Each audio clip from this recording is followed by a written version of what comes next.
ಜಪಾನ್ಯಾಗ hydro ಕೂಡ start ಮಾಡ್ಯಾವ.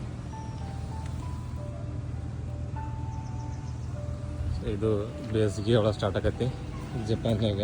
ಈ ಮೇಯಿಂದ up to ಸೆಪ್ಟೆಂಬರ್ವರೆಗೆ ಕೆಟ್ಟ ಬಿಸಿಲು ಸ್ಟಾರ್ಟ್ ಆಕತಿ. ಬಟ್ ಆ ಟೈಮ್ದಾಗ ನಮ್ಮ ಇಂಡಿಯಾದಾಗ ಫುಲ್ಲು ಒಳಗೆ ಅಲ್ಲ ನೋಡ್ರಿ. ಈ ಥರ ಹೋಗ್ಬಿಟ್ಟು ತೊಗೊಬಿಟ್ಟು ಈ ಸೀಸನ್ ಇದೆ ಸಖತ್ತಾಗಿ ಕಾಣೋದಲ್ವ.